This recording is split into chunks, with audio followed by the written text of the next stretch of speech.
Zayd ibn Haritha, the loyal heart. Long before the world knew him as a commander, Zayd ibn Haritha was a young boy torn from his family and sold into slavery.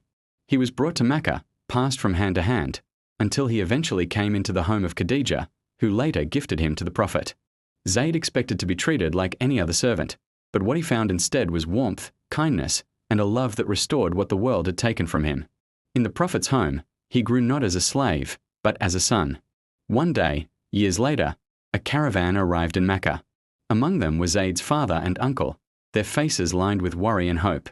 When they saw him, tears filled their eyes.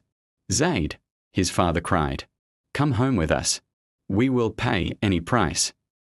Zayd looked at the Prophet, his protector, his teacher, the man who treated him better than family. "I have seen nothing from this man but goodness," Zayd said softly. "I will not leave him." His father's heart broke. How could a son choose another over him? The Prophet, moved by the moment, placed his hand on Zayd's shoulder and announced before the Quraysh, "Zayd is my son. I adopt him with my name."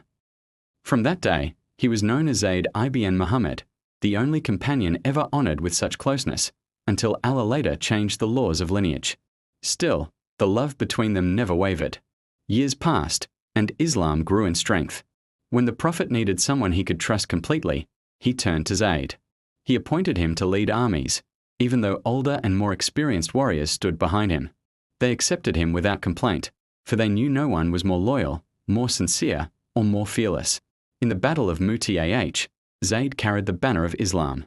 With only a small force facing a mighty empire, he stood firm, protecting the flag with his life. When the arrows rained down and the enemy closed in, he never stepped back. He fell with the banner still in his hand, becoming the first commander of the Muslim army to be martyred in battle. When the news reached the Prophet, he wept like a father losing a son. The home felt quieter, the world a little dimmer.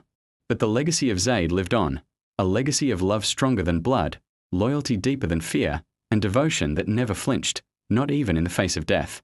He remains a reminder that greatness isn't always written in titles or lineage. Sometimes, it is written in the heart.